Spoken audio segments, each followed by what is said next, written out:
부디 이 수미정사 경전공부와 함께 수확한 이 성근 인연으로 우리들의 그 힘이, 성근 인연의 힘이 지금 소리 없이 퍼준다고 그러죠, 그죠? 소리 없이 퍼준, 깜깜 뭐라 하거든요. 아니, 이렇게 소리 없이 퍼지는 걸 깜깜 전파, 하여튼 뭐라고 다 그러던데 소리 없이 이렇게 퍼져나가고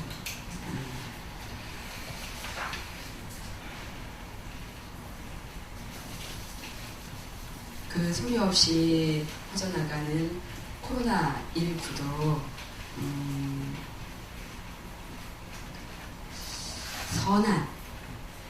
선한 영향력으로 선한 에너지로 전하고 가기를, 그 코로나19라는 그 에너지도 뭐 때문에 그렇게 뿌리 났을까요? 뭐 때문에 그렇게 뿌리 나서 뭐 때문에 뿌리 났죠? 결국은 가만히 돌이켜보면 우리 모두의 무엇으로 불러드린 거죠? 여기 나오잖아요. 여기 나와요. 오늘 공부할 여기 나와요. 자, 목차를 한번 볼게요. 목차를. 지금 우리가 오늘 공부할 부분이 제 5절이거든요. 목차 9쪽을 한번 보세요. 9쪽 7쪽부터 한번 볼까요? 지금 이 5절이 불량수경의 본문이에요. 본문 말하자면 정종분의 본문의 제 5번째 절이거든요. 5번째 절. 첫 번째 절이 뭐였어요? 제 1절이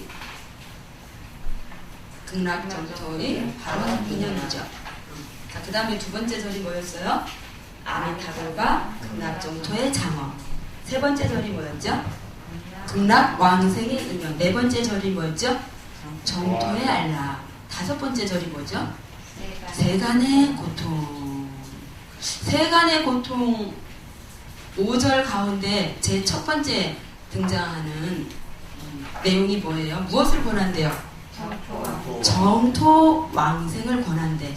결국은 이 정토의 왕생하기를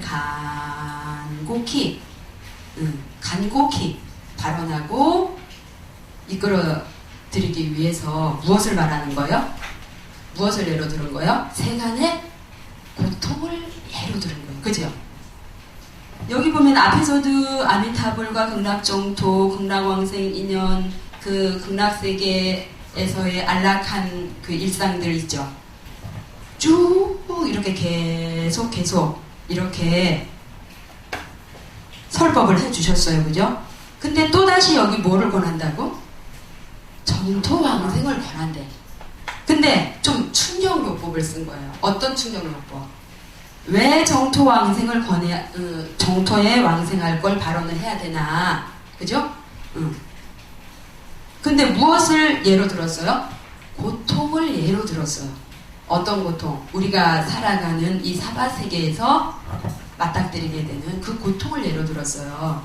그러니까 우리가 피부로 직접 겪고 있는 그 현실 속에서 예를 들어서 또 다시 정토왕생할 것을 권하고 있어요. 그죠? 그러면서 두 번째는 뭐예요? 고뇌의 세간. 이 세간에서 우리가 겪게 되는 고뇌에 대해서 설법을 해놓으셨죠. 그죠? 그러니까 구쪽의 목차. 제5절의 세간의 고통 있죠? 세간의 구쪽에 보면 목차가 있어요. 제5절 세간의 고통 찾으셨어요? 응. 거기 보면은 제일 처음에 뭐를 권해요? 그렇죠. 정토왕생을 권한다. 정토왕생을 확고히 하기 위해서 무엇을 예로 들었다? 고통을 예로 들었다. 근데 그 고통이 어디의 고통이다? 세간, 사바세계, 우리가 일상에서 맞닥뜨리는 그 실질적인 그 상황에서 겪게 되는 고통을 예로 들었다. 그죠? 왜 그걸 예로 들었다? 정토에 왕생할 것을 발언하고 정토에 왕생 하도록 이끌어가기 위해서. 그죠? 자, 그 다음에 두 번째 세간은 어떻대요? 아유, 고뇌할 것이 많대요, 그죠? 근데 이 세간에서 고뇌를 하는 원인이 뭐래요? 무슨 허물? 두 번째는? 그 다음에 세 번째는 뭐죠?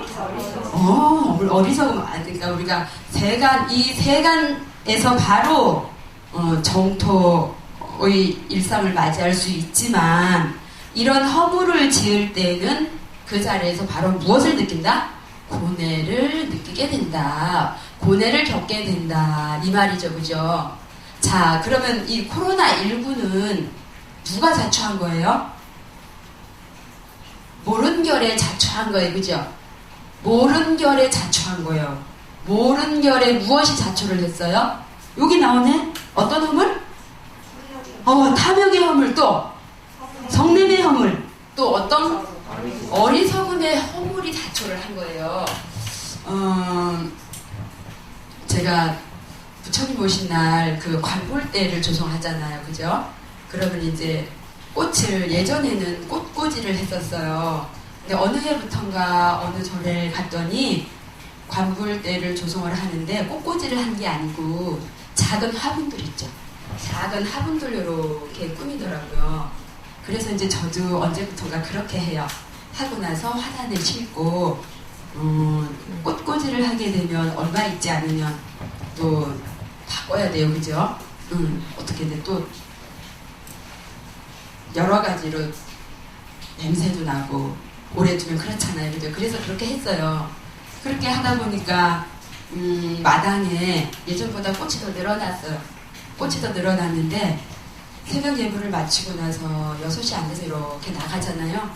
근데 그 화단 정리하고 물 주고 이렇게 하다 보면 시간이 얼마나 지나갈 것 같으세요? 2-3시간은 그냥 훌쩍 지나가요.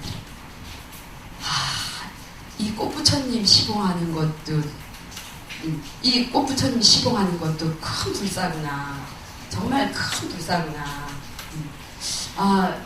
내가 수미정사를 이렇게 올 때마다 느끼는 게, 이 오르는 길, 내리는 길을 이렇게 화장세계로 펼치기 위해서 이 수미정사의 사부대 중 태주스님을 위시해서 많은 분들이 얼마나 마음을 쓰셨을까. 제가 그거를 해보고 절절히 더 느껴요. 저는 오늘도 계단으로 올라오다 보니까 장미가 활짝 만개했더라고요. 만발했어요. 그래서 그걸 찍어서 이제 우리 정수성은 카페에 올리려고. 근데 그 자리에 봄에 올라올 때는 그 연산홍인가요? 철쭉인가요? 연산홍이에요? 아니 철쭉인 줄 알았네.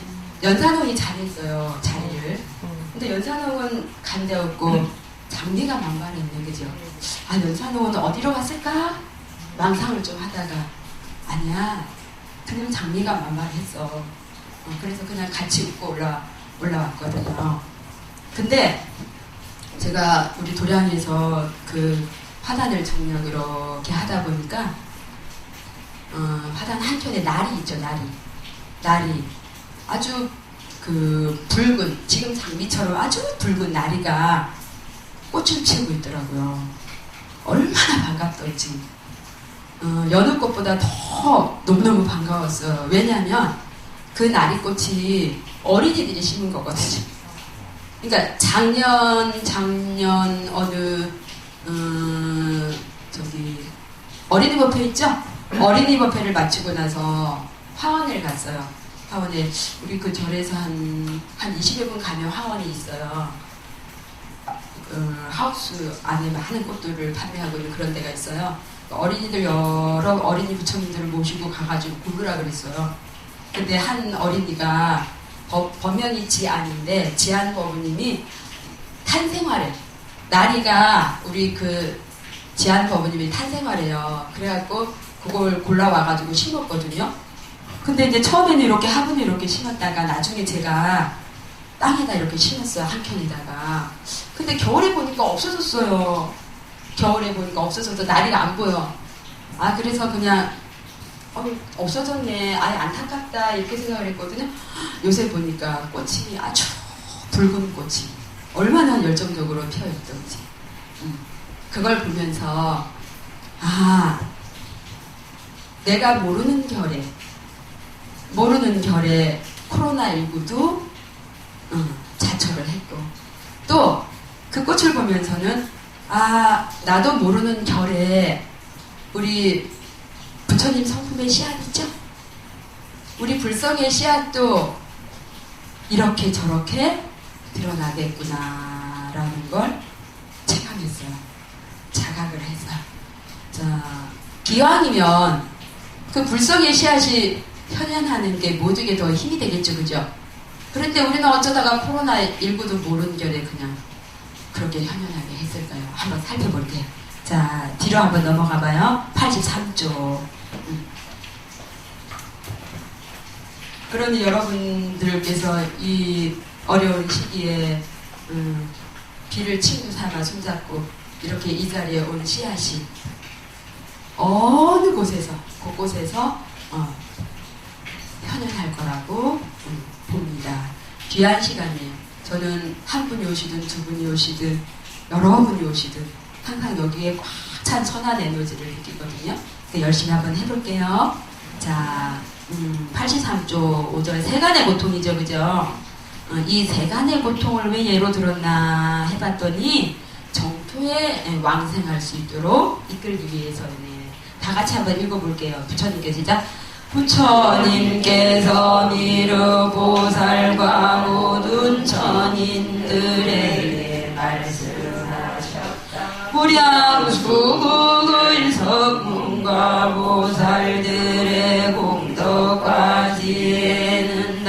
말로 말할 수 없고, 또한 그 나라에 미묘하고 안락하며 적당한 것은 지금까지 말한 바와 같느니라. 자, 여기까지.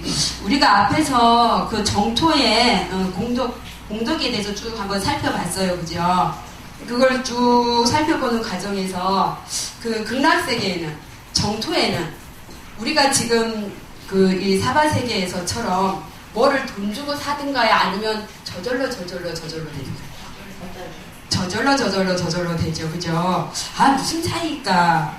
우리는 뭔가를 하기 위해서 별도로 그냥 에너지를 거기에다가 소진을 시키고, 또 그걸 가지고 또 뭔가를 또 구하기 위해서 발빠르게 찾아다녀야 되고 이러는데, 정토는 어째서 저절로 그렇게 될까? 그러한 저절로 자연적으로 이루어지고 자연적으로 함께하는 그 정토의 공덕에 대해서 쭉 한번 살펴봤었죠? 어렴풋이 기억이 나세요? 어쨌거나 저절로 꾸준히 한결같이 정진하고 공부하면 모른 결에 절로 이루어져 있기 때문에 절이라 그랬죠? 그냥 그런데 했다가 말았다가, 오늘은 비가 오니까, 오늘은 폭염이니까, 오늘은 습도가 높으니까 그런 거 하지 말고, 여러분, 비가 오는 것도 자연이죠. 폭염도 자연이에요, 그죠? 그럼 우리는 어떻게 해야 될까? 비가 오면 어떻게? 우산을 쓰면 될 것이고, 다행히 누가 우산을 준비해 놨잖아요, 그죠? 개발해 놨잖아요. 폭염이 내리쬐면 어떻게 하면 돼요? 양산을 쓰면 될 것이고, 꾸준히 한결같이 그렇게 전진하다 보면 이렇다고 물러나고 저렇다고 물러나고 그렇게 되지 않아요.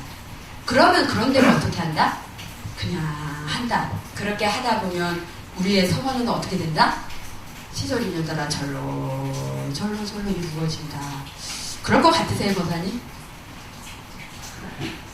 사실은 이것도 망상이죠? 이것도 망상이에요, 그죠? 그러니 우리가 지금 할 것은 이거 열심히 한번 보는 거예요, 그죠? 자, 볼게요. 어찌하시자. 어찌하여 임서선을 행하며 도의 자연스러움을 믿어 상하기 전에 차별 없이 평등하고 아낌없이 자유로운 생활을 구하지 않는가.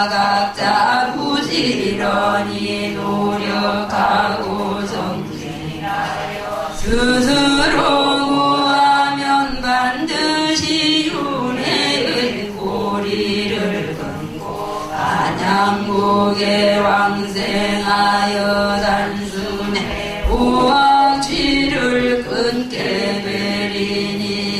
또는 저절로 폐쇄되며 성불의 길에 오르게 되느니 가기 쉬운 극락에는 가는 사람이 없고 그 나라에 가는 일은 어느 누구도 하지 않으며 사연이 끌려서 가게 되느니라. 자, 잠깐만. 여기 어느 누구도 방해하지 않으며 있죠?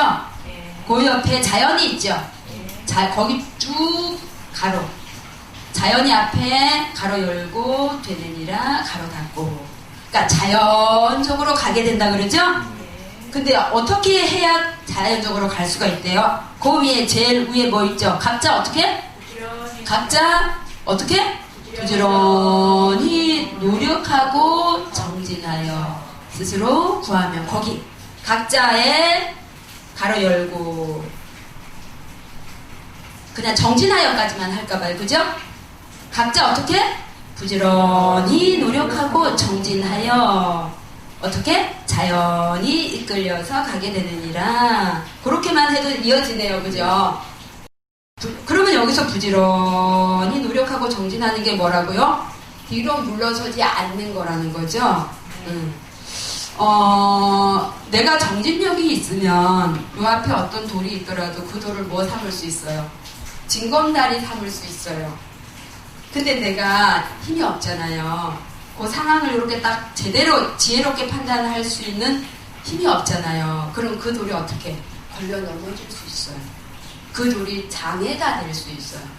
여러분 우리가 이렇게 공부하고 이렇게 정진하면 다른 세계에 가서 태어나나요? 이 순간 이대로 극락을 체험하나요?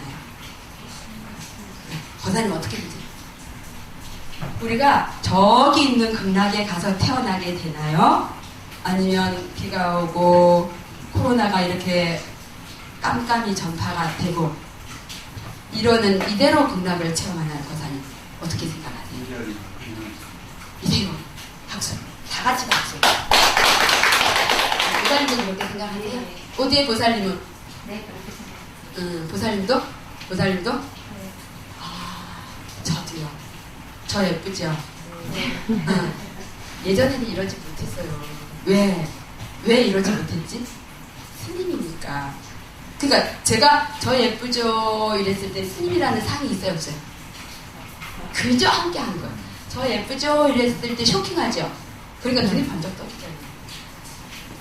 그러니까 상이 없는 그 자리가 뭐다? 함께하는 자리다. 상이 없는 그 자리가 뭐다? 조화로운 자리다. 자, 물과 우유는 어떻게 화합이 되죠? 물과 기름은 어떻게 돼요? 그죠? 자꾸만 이렇게 나눠지려고 이렇게 하는 그런 성향이 있어요. 그죠? 근데 본래 물이 있고 본래 우유가 있고 본래 기름이 있나요? 시절이 인연 따라 그런 성분끼리 모였고 이렇게 성분끼리 모였죠. 근데 그 기름을 만드는 성분 자체도 본래 그런 성분이에요? 또 다른 거예요? 합이에요? 여러분 기름이 영원히 기름인가요? 그 기름이 트리오를 만들면 어떻게 돼? 그 기름이라는 에고가 해체되죠? 고정된 게 있어요? 없어요? 자, 이런 형태의 스님이야. 비구니 스님이야. 제가 한순간도 같아요? 달라요? 한순간도 같지 않아요? 편의상 비구니 스님, 정수 스님 이렇게 하지? 여러분이 정수 스님이라고 하는 그 정수 스님은 여러분의 생각 속의 스님이지. 이 말 맞죠? 저뿐만 아니라 여기 계신 모두 이 탁자도 그렇고 다 그래요. 그죠? 근데 다만 우리가 뭐 할 뿐이다. 자각할 뿐이다. 우리가 알아채지 못할 뿐이다. 순수하게 알아채지 못하기 때문에 자꾸 상이 생깁니다. 그래서 이렇게 부지런히 상이 없을 때 부지런히 노력하고 정진할 수가 있어요. 상이 있어버리면 내가 이렇게 코로나가 이렇게 기승을 부리는데 또 가다가 어쩌고저쩌고 이런 생각도 들 수가 있겠지. 그죠? 거기서 뭐만 빠지면 돼? 나만 빠지면 돼. 그죠? 나만. 그러니까 철저히 이렇게 대비를 하고 자꾸 정진하다 보면 어떻게 된다? 자연히 그렇게 된다. 그죠? 그러니까 결론은 뭘 해야 되는 거야? 천천히 한결같이, 부지런히 한결같이 적어. 자, 그 다음에 그런데도 시작. 그런데도 어찌하여 세상 일을 버리지 않고 부지런히 수행하여 성불의 덕을 구하지 않는가. 그나 세계에 완생하면 수명과 즐거움이 다함이 없느니라. 여기 보면 세상 일을 버리지 않고 있죠? 세상 일을, 세상 일을 버리면 어떻게 가족도 버리고, 가정도 버리고, 나라도 버리고 다 버려야 되나? 어떻게 해야 되죠? 바로 보고, 명확히 보고, 지혜의 근거에서 보고, 우리는 지식의 근거에서 주로, 정보의 근거에서 주로 보게 되잖아요. 그죠? 근데 깊이 체험하면, 1 더하기 1은 2가 아니죠. 깊이 체험하면. 그죠? 그러면 똑같은 그 가정에서 생활을 하더라도 애착을 가지고 생활을 해요. 최선을 다해요. 그렇죠. 최선을 다해요. 최선을 다하는 그게 뭐야? 세상 일을 놓는 거예요. 그러니까 세상을 박차고 어디로 가라는 게 아니죠. 그죠? 자, 제가 그 어느 책을 보다가 이런 걸 봤어요. 어느 그 수행하시는 분이 이렇게 길을 가다가 비가 조금 이렇게 왔었나 봐요. 그래서 비를 피하려고 이렇게 천막 밑에 있는데 그 옆에 나무들이 이렇게 쟁여져 있었나 봐요. 나무들이 이렇게 쌓아져 있었나 봐요. 근데 무슨 소리가 나서 이렇게 보니까 그 나방 있죠, 나방. 나방이 그 통나무에 이렇게 붙어 있어요. 붙어 있으면서 비에 조금씩 젖잖아요. 비가 약간 들이치는 그 나무에 붙어 있었나 봐요. 막 이렇게 고통스러워 보이더라고 합니다. 그래서 좀 측은지심이 들어서 비가 덜 들이치는 곳으로 이렇게 갈 수 있도록 이렇게 좀 밀어줬대요. 근데 그 나방이 이렇게 밀어주는데 그리로 갔을까 옮겼을까 거기서 파닥파닥 했어요. 응? 네, 이렇게 스님이 그 수행자가 이렇게 나방이 비를 좀 안 맞고 날개 젖으면 안 되잖아요. 그래서 비가 덜 들이치는 곳으로 이렇게 조금 밀어줬대. 그러니까 얘가 가려고 해, 안 가려고? 안 가려고요. 안 가려고 하고 더 파닥파닥 하고 그렇게 있더라고 합니다. 자, 이 이야기를 들으면서 여러분은 어떤 모습을 발견하셨어요? 저도 제 모습을 발견해요. 원숭이가 나무에 이렇게 원숭이도 나무에서 떨어질 때가 있다 그러죠, 그죠? 근데 원숭이가 어떻게 하다가 나무에 대롱대롱 이렇게 매달리게 됐어요. 뛰어서 이렇게 가면 될 것 같은데 그러지 못할 상황이었나 봐. 그래서 원숭이가 이걸 놓으라고. 놓았을 거 안 놨을까? 손을 놔라고. 안 놔요. 왜? 생각으로 두려운 거야. 원숭이도 생각을 하나 봐요. 이걸 놓으면 어떨 것 같으니까? 벼랑에 떨어져 죽을 것 같으니까. 근데 나중에 보니까 어떻게? 바로 이렇게 됐어요. 우리들은 그런 모습 없을까요? 응. 왜 그래? 원숭이랑 나방이랑 왜 그랬을까? 그것만이 살 길이라고 여겼는데. 이거 여기서 옮기면 더 안 돼. 나도 모르게 그죠? 본능적으로 자기 보호 본능적으로 이거 아니면 안 돼. 그죠? 그 원숭이도 이거 놓치면 돼, 안 돼. 그러나 놨으면 어떻게 돼? 더 편안하게 다시 다른 나무로 뛰어다닐 수 있게 있었는데, 그죠? 우리들의 자아상황인가요? 자, 명확히 몰랐기 때문에, 그죠? 명확히 모르니까 뭐가 생겨? 두려움이 생기죠. 그죠? 우리가 코로나19에 대해서 명확히 모르니까 백신도 없고 명확히 모르니까 뭐가 생겨? 두려움이 생겨요. 제가 무슨 일을 겪으면서 병원에를 이렇게 여러 차례 좀 이렇게 왔다 갔다 이렇게 했거든요. 병원에 교통사고가 났었어요. 괜찮아요. 그래갖고 저 병원을 이렇게 좀 여러 번 왔다 갔다 했었거든요. 근데 제가 그 교통사고 나기 전에는 이 시국의 병원에는 절대 가면 안 돼. 가면 안 돼. 더 철저하게 열 체크하고요. 기록하고요. 아주 철저하게 해야 돼요. 근데 여러분 여기 지금 경전반에 공부하러 와보니까 어때요? 좀 괜찮을 것 같아요? 큰일 날 것 같아요? 그래서 제가 거기서 느낀 게 이 생각이 대중매체를 통해서 전해들은 정보잖아요. 그 정보가 우리를 올가맬 수가 있겠구나. 우리를 굉장히 두려움에 빠지게 했구나. 그런 걸 저는 자각을 했어요. 저 만약에 제가 그런 일이 없었으면 병원 근처에도 안 갔을 거예요. 그리고 예를 들어서 누가 병원을 갔다 왔잖아요. 누가 병원을 갔다가 이렇게 오거나 이렇게 만났잖아요. 그러면 어떻게 내 마음에 어떡하면 이렇게 했을 수도 있어요. 근데 제가 여러 차례 이렇게 병원을 다녀보니까 철저히 이렇게 기록하고 열 체크하고 마스크 철저히 하고 이렇게 하니까 어떻더라? 괜찮아요. 똑같아요. 어쩌니까 두렵다고? 명확하게 내가 들여다보지 않아서 뭐해서? 전해 들어서. 그러니까 여러분들이 제가 이런 얘기를 해드리잖아요. 그러면 전해 들었잖아요. 이렇게 전해 듣는 것과 여러분이 똑같은 경전을 읽고 또 읽고 읽고 또 읽고 정진하면서 체득하고가 차이가 좀 있을까 없을까?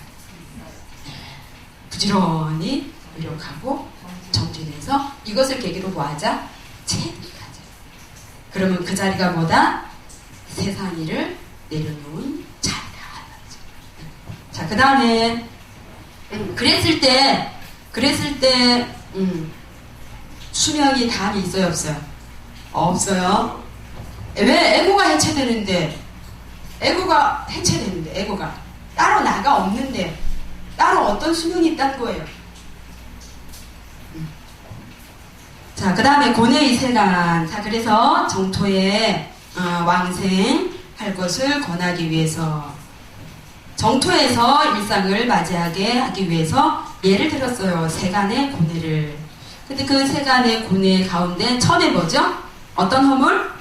탐욕의 허물. 탐욕의 허물에 몇 가지가 있나? 처음에 세상 뭐에? 세상 사람의 탐욕. 자, 그 다음에 2번은 부귀한 사람의 탐욕. 세 번째는 가난한 사람의 탐욕. 이렇게 나누어 놨네요. 그죠? 이 내용을 구체적으로 한번 볼게요. 자, 세상 사람의 탐욕 어떻게 표현해 놓으셨는지 한번 볼게요. 그러나 시작.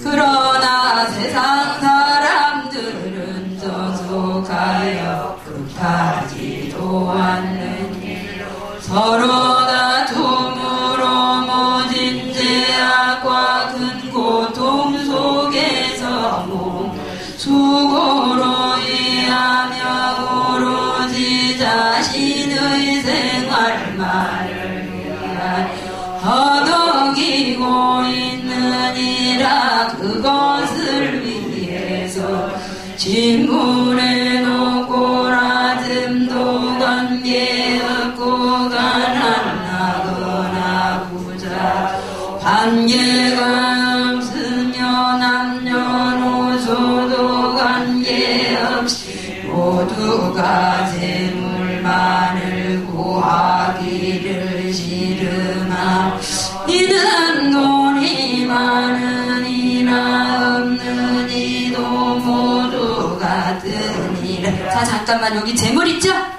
재물 동그라미 한번 해볼까요? 동그라미하고 구하기 줄걷기. 여러분 이 재물이 참 편리한 거예요. 그죠? 편리한 거예요. 그죠? 우리가 이 화폐가 없을 때는 어떻게 물물 교환을 하셨겠죠. 그죠? 근데 화폐가 생겨나고 화폐가 점점 더 편리해지고 그리고 화폐는 어떻게? 저축도 해놓을 수 해놨다가 내가 다음에 필요할 때 아주 유용하게 쓸 수 있고 큰 집도 할 수가 있고 뭐도 할 수 있고 멋진 자동차도 살 수가 있고 여러 가지 이렇게 하다 보니까 우리가 어디에 초점을 둬요? 자동차를 사고 집을 마련하고 하는 게 무엇을 위한 거예요? 그런 것이 무엇을 위한 거예요? 평온한 일상을 위한 거예요. 평온한 일상. 모두와 함께하는 평온한 일상을 위한 거잖아요. 그죠? 근데 여기는 뭐를 구해요? 재물만 별프. 재물을 구하는 게 아니라 재물만을 구한다는 거지. 그러니까 돈을 벌려고 하는 게 탐욕이 아니에요.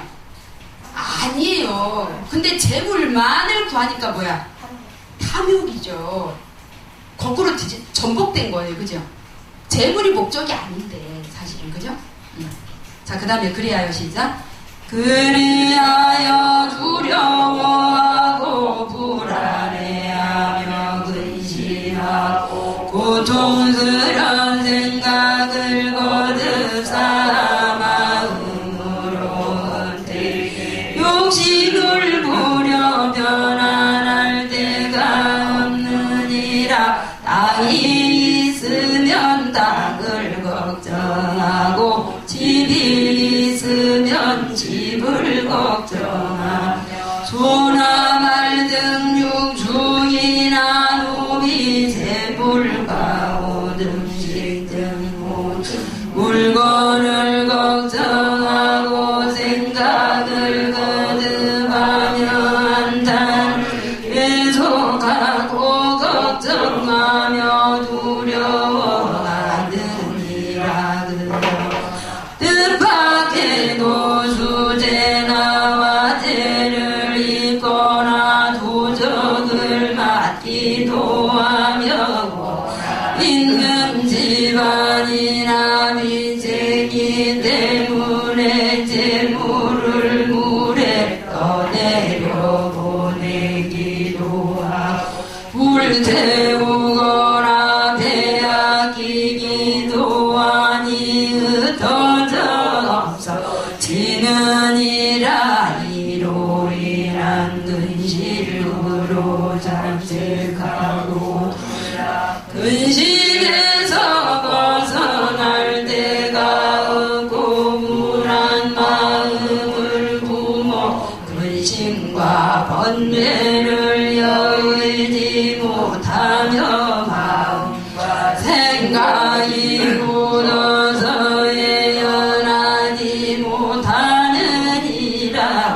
재난으로 몸이 상하여 목숨을 다하게 되면 재물을 버리고 가야 하지만 어느 거나 나도 죽음까지 따라가는 것은 없느니라.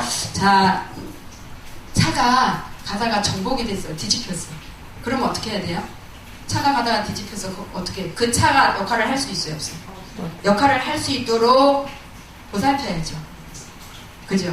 근데 우리가 차를 보살피기 위해서 있는 거예요? 우리가 편리하게 이용하기 위해서 있는 거예요? 편리하게 이용하기 위해서 있는데 어쩌다가 잘못하니까 뒤집혔어. 그러니까 그 차를 뭐 해야 돼? 섬겨야 돼. 그쵸? 뭔지 이해되셨어요?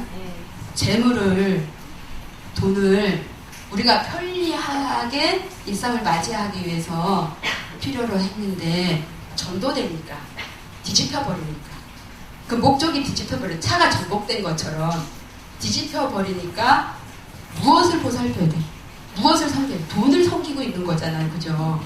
이게 어떻게 된 거예요? 우리 그 반야신경 할 때 원리, 전도, 몽상사 이라고 나오죠?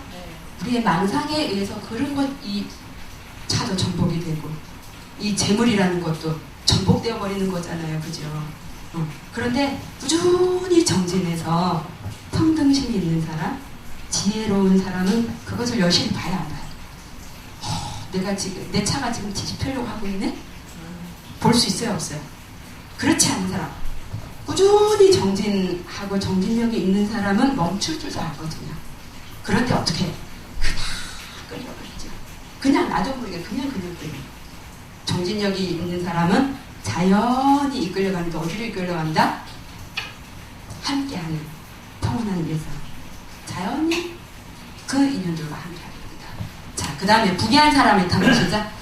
이는 시작. 이는 존귀한 사람이나 부자에게도 이런 근심이 생기는 마찬가지이며 이와 같은 근심과 고통은 끝이 없으니 마치 결국 갖가지 근심과 두려움은 주 곳에나 무더운 곳에 사는 고통과 같으니라. 자, 판단이 지혜롭지를 못하면 재물을 많이 가지고 있거나 재물을 적게 가지고 있거나 거기에 고통이 따로 있다 없다.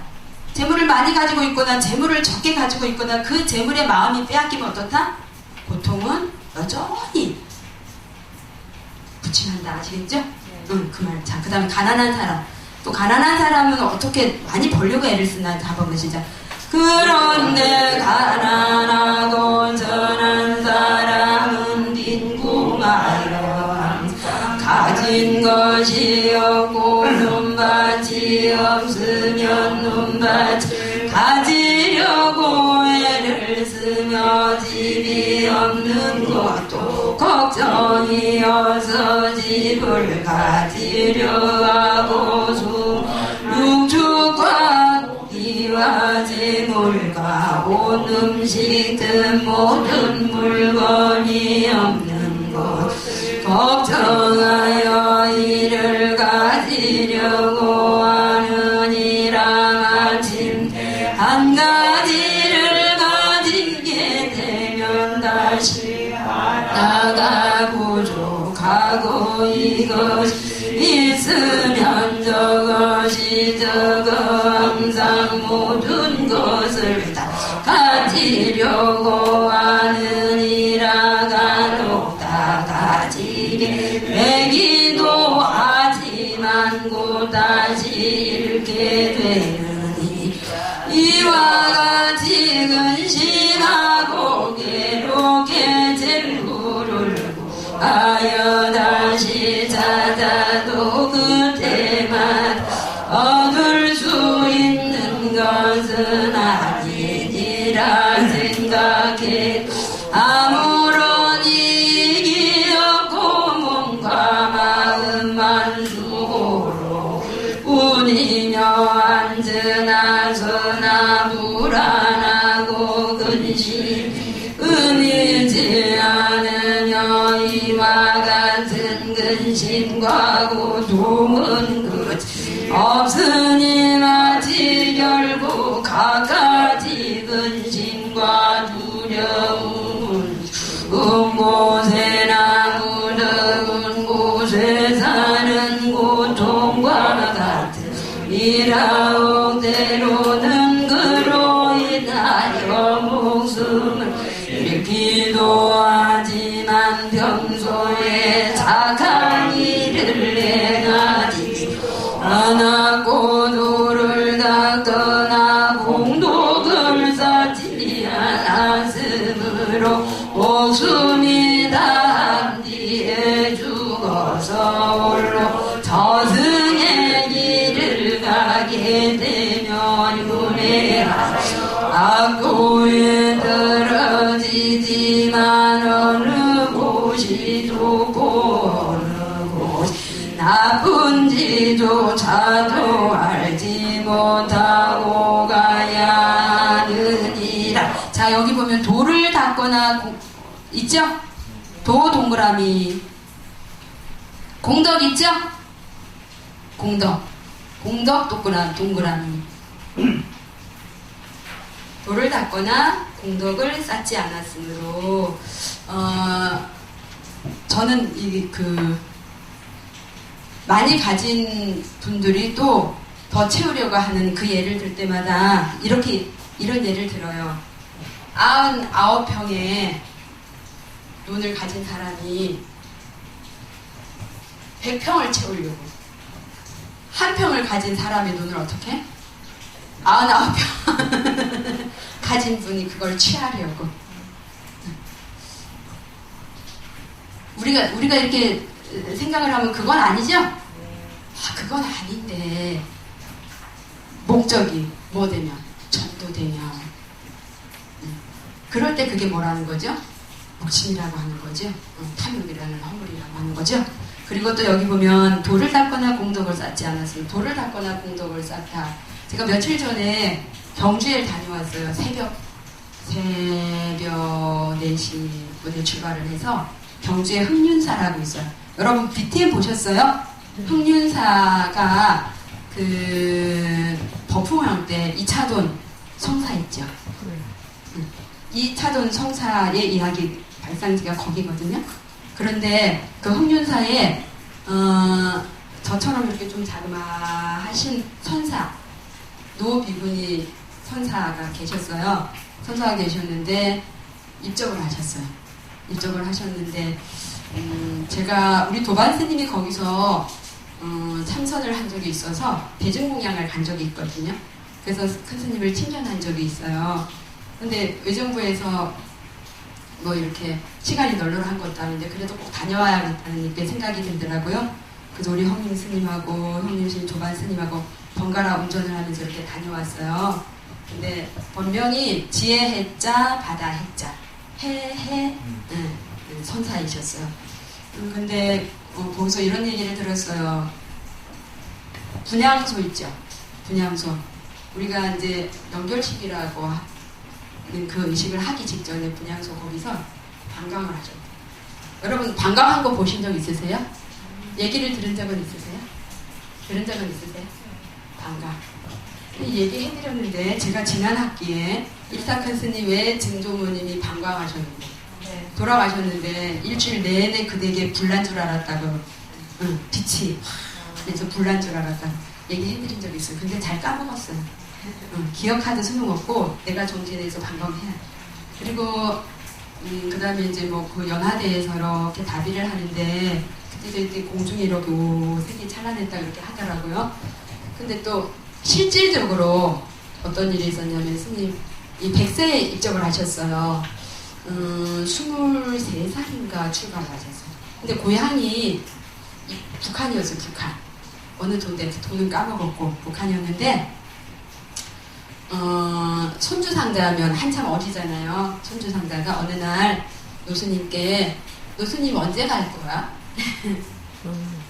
어린 손주상자가 노스님 언제 갈 거고? 이렇게 편하게 이렇게 여쭈었더니 나는 100살에 갈 거야. 100세에 100세 되면 갈 거야. 몇 시에 가실 건데? 몇 시에? 몇 시에 가실 건데? 이러니까 나는 금강산을 다녀와야 하니까 30분 늦춰서 갈 거야. 그래서 9시 반에 갈 거야. 9시 반에 가셨어요. 오후 9시 반에 가셨어요. 그 일타큰 스님 외 증조모님도 그분은 출가하신 분은 아니잖아요. 출가하신 분은 아닌데 그 어느 비구니 스님이 보살님 요즘은 살기가 어떠세요? 이러니까 말하자면 등 따시고 배부르고 자손들 효순스럽고 하도 그 불편함이 없는 거예요. 그러니까 그 비구니 스님이 보살이 그렇게 살다 가면 업으로 태어납니다. 이렇게 말을 해요. 업으로. 그러니까 업력에 떠밀려서 태어난다는 거죠. 스님 그러지 않으려면 어떻게 해야 됩니까? 그러니까 스님이 어떻게 바로 가르쳐줬어요? 안 가르쳐줬어요? 안 가르쳐드렸어요. 업으로 태어납니다. 이렇게 하고 스님은 36개 주랭랑을 쳐버렸어요. 그러니까 이 노부살님이 계속 쫓아갔잖아요. 쫓아가서 여쭈어도 안 가르쳐주고 스님을 간곡히 모시고 와서 스님 하루 묵으시고 해주신 말씀이 뭐라고요? 나무아미타불을 지극하게 하라 그랬죠. 그러니까 스님께 그 법문을 듣고 나서 이 노부살님은 어떻게 앉으나 서나 나무아미타 그렇게 하다 보니까 어떻게 됐다 그랬어요? 예지력이 생겼다 그랬죠? 오늘은 누가 온다, 밥을 얼마나 지어라, 그죠? 또 어느 날은 그 공장 옆에 물을 좀 갖다 놔라. 그러니까 옆에 공장이 뭐 났다 그랬어요? 불났다 그랬죠? 그리고 어느 날은 그 노부살님께서 다들 오너라, 나 이제 갈란다. 그러니까 목욕제게 딱 하고 다들 모일 사람 다 모이고 인사하고 옷 갈아입으셨잖아요, 그죠? 근데 거기 일주일 동안 방광을 하죠. 불이 났다 그랬잖아요. 그러니까 얼마나 일념으로 간절하게 그냥 하느냐. 근데 그게 출가를 한 것과 또 출가하지 않고 제가로 수행을 한 것과 어쨌든 두려움 없었어요. 이 몸을 벗는 데 대한 두려움이 있었어요, 없었어요? 없었죠. 어째서 두려움이 없게 됐어요? 한결같이 뭐 했기 때문에. 한결같이 정진해서 뭐 해졌다? 깊어졌다. 제가 깊어졌다고 하는 것은 1 더하기 1은 2의 상태, 그 생각에 머문 게 아니라 더 깊은 마음, 더 깊은 마음, 더 깊은 마음, 모두가 하나인 그 마음을 뭐 했다? 하던 거. 변성했다고 이렇게 하는 거죠? 그러니까. 근데 우리도 어떻게 하자? 가능하다. 그죠? 그러니까 부지런히 뭐 해야 되겠어요? 정진을 해야 되겠죠? 여기 돌을 닦거나 공덕을 쌓지 않았으므로 윤회를 한다 그랬죠? 그러니까 우리가 영순유를 해야 될 게 뭐라고요? 남아미탑을 부지런히 해서 깊은 마음을, 깊은 에너지, 모두가 하나인 그 에너지를 꺼내 쓰는 거예요. 한결같이 정진하다 보면 어떻게? 저절로 그 에너지가 현현한다. 그죠? 어린이 법회 때 지안법부님이 나리꽃을 심어뒀는데 그 꽃이 피어날 줄 누가 알았겠어요? 저는 몰랐어요. 근데 그 나리가 겨울을 난다면서요? 밖에서도? 저는 몰랐어요. 근데 어쨌든 모른결에 그 꽃이 현현했잖아요. 그죠? 나리꽃으로, 나리 부처님으로 현현했잖아요. 그죠? 그것처럼 여러분이 한결같이 남아미탑을 하고 정진하는 그 씨앗이 여러분을 대자유롭게, 대평온하게 그렇게 이끌어갈 것입니다. 누가 해줄 수 있다 없다. 동기부여는 할 수 있지만 해줄 수는 없다. 그죠? 좀 쉬었다 할게요. 네. 그래서 여기 돌을 닦거나 공덕을 쌓지 않아서, 그러니까 누가 지옥으로 데려가는 게 아니라 좀 쉴게요. 네. 슬퍼하지도 마십시오. 집행관은 이분이 지남을 알렸습니다. 찾으셨어요? 네. 거사님 찾았어요? 네. 같이 읽으 시작. 후회할 시간도 부족하구나. 난 왜 그리 헛된 시간을 살았을까? 반체제 주동자로 민주주의를 위해 목숨 걸고 투쟁한 그러한 시간들이 잘못돼 살았던 것이 후회스럽고 내 가족과 부모 형제, 나를 알고 있는 그 모든 인연 있는 사람들께 좀 더 잘해주었더라면 하는 한없는 아쉬움과 후회와 미련과 절망이 밀려왔습니다. 찰나의 시간이라도 더 주었으면. 이야, 이 도스토의 부키스키도 이 찰나를 알았네요. 자, 마침내 시작. 마침내 집행관은 마지막 이분을 알렸습니다. 사형수는 두려움에 떨며 주위를 보았습니다. 내 손 칼바람도 이제 느낄 수 없겠구나. 나의 민발로 전해지는 땅의 내기도 못 느끼겠구나. 볼 수도 만질지도 없겠구나. 모든 것이 아쉽구나. 사형수는 처음으로 느끼는 살아있는 것에 대한 세상의 소중함의 눈물을 흘렸습니다. 거사님 하세요. 자, 이제 집행을 시작하겠소. 그때 사람들의 발자국 소리가 들리고 다 같이 저편에서 사격을 위해 배를 이루는 소리가 들렸습니다. 살고 싶다, 살고 싶다, 조금만 더, 조금만 더, 조금만 더. 철컥 탄환을 장전하는 소리가 그의 심장을 뚫었습니다. 그런데 바로 그 순간 거사님 하세요. 멈추시오. 형집행을 멈추시오. 한 병사가 다 같이 흰 수건을 흔들며 형장으로 달려왔습니다. 사형 대신 유배를 보내라는 황제의 급박한 정갈이었습니다. 가까스로 사형은 멈췄고 사형수는 죽음의 문턱에서 극적으로 살아 돌아왔습니다. 그 사형수는 누구일까요? 여러분께서도 너무나 잘 아시는 러시아의 대문호 도스토옙스키였습니다. 죽음의 문턱에서 돌아오는 그날 밤 도스토옙스키는 먼저 동생에게 편지를 썼습니다. 지난 일들을 돌이켜보니 실수와 게으름으로 나태했고 허송세월했던 날들을 생각하니 심장이 피를 흘리는 듯합니다. 인생은 신의 선물. 모든 순간순간은 영원의 행복일 수 있었던 것을 조금 젊었을 때 알았다. 이제 내 인생은 바뀔 것이다. 다시 태어난다는 말이다라고 짤막한 내용의 서신이었습니다. 이후 시베리아에서 보낸 4년의 수용소 노래 생활은 그 인생에서 가장 값진 소중한 인생이었습니다. 혹한 속에서 무려 5kg나 되는 족쇄를 매단 채 몰두했습니다. 살을 내는 듯한 지독한 추위와 굶주림, 조명조차 달빛에 의지해야 하는 유배 생활, 또한 간방에서 종이를 펼 수가 없었고 설사 종이와 펜이 있달지라도 글쓰기가 허락되지 않았던 그곳 유배지의 상황이었지만 시간 종이 대신 머릿속으로 소설을 쓰기 시작했으며 모든 것을 외워버리기까지 했습니다.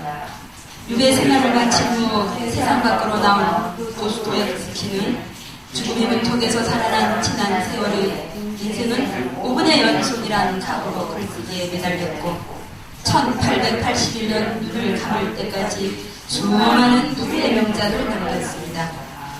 채와 카마라조프의 형제들, 영원한 만남 등 지금까지도 널리 사랑받는 작품을 쓴 도스토옙스키는 훗날 107년의 장편 소설에서 이렇게 썼습니다. 나에게 마지막 부분이 주어진다면 그 시간은 황금같이 나누어 2분 동안은 동지들과 작별하는 데 할애할 것이며 2분은 산을 돌아보는데 그리고 마지막 1분은 세상을 바라보는 데 쓰고 싶다. 언제나 이 세상에서 숨을 쉴 수 있는 시간은 단 5분뿐이다. 도스토옙스키가 그때 사형으로 죽지 않은 것은 때가 이르지 않았기 때문일 것이며 어떠한 목적과 계획이 있었기 때문일 것이고 우리는 흔히 시간은 돈이라고 합니다. 그러나 시간은 생명과 같은 세속의 그 어떤 것으로도 값어치를 매길 수 없는 것 아닐까요? 우리에게 주어진 생명의 값어치가 곧 시간입니다. 몽테뉴는 이런 말을 했습니다. 누가 당신에게 돈을 구워달라면 당신은 주저할 것이다. 그런데 시간을 할애해 어디로 놀러 가자고 하면 당신은 쾌히 응할 것이다. 사람은 돈보다 시간을 빌려주고 할애하는 것을 쉽게 생각한다. 만일 사람들이 돈을 아끼듯이 시간을 아낄 줄 알면 그 사람은 남을 위해 보다 큰 일을 하며 크게 성공할 것이다. 시간을 관리할 줄 아는 사람은 참으로 위대하고 지혜로운 사람입니다. 시간과 나이는 붙잡을 수 없지만 잘 관리해야 한다는 것을 도스토옙스키에게서 배웁니다. 시간 관리는 우선순위를 관리하는 능력이기도 합니다. 우선순위를 잘 관리하기 위해서는 판단력과 지혜로운 분별력이 있어야 합니다. 가장 중요한 것, 가장 본질적인 것이 무엇인지 분별할 수 있어야 합니다. 시간 관리는 곧 인생 관리입니다. 인생 관리는 곧 자기 관리입니다. 시간을 어디에 사용하느냐에 따라 우리의 미래는 달라집니다. 시간을 정복하기 위해서는 자신을 정복해야 합니다. 자신을 정복하기 위해서는 새벽을 정복해야 합니다. 나에게 주어진 소중한 하루하루를 도스토옙스키가 가지고 왔던 마지막 순간의 5분을 함부로 하시지는 않으신다. 시간은 매일 항상 있는 것으로 여겨 다음에 나중에 내일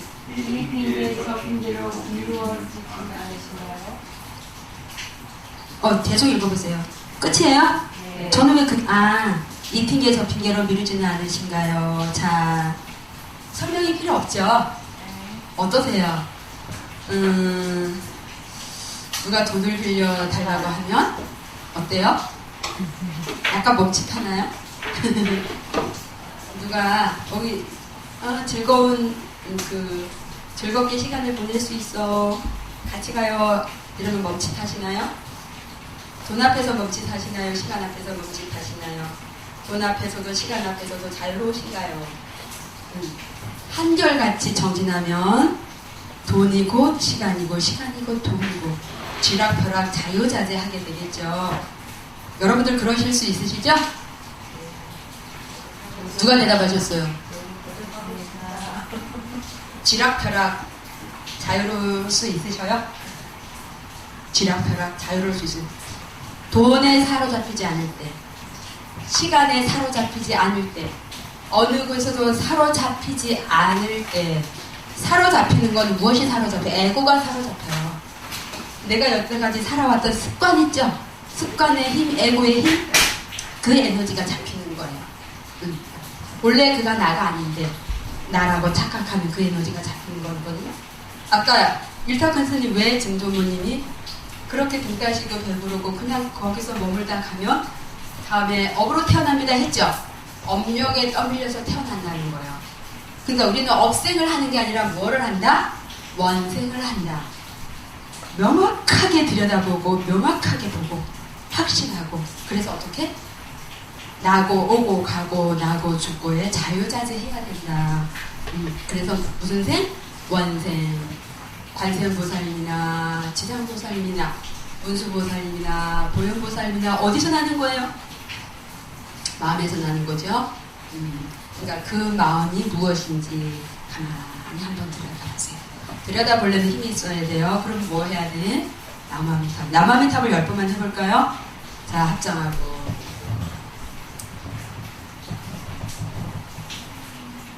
무량수 열애불나 다불라무아미타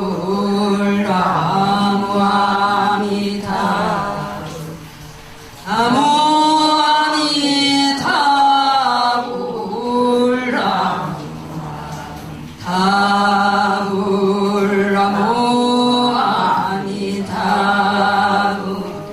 나무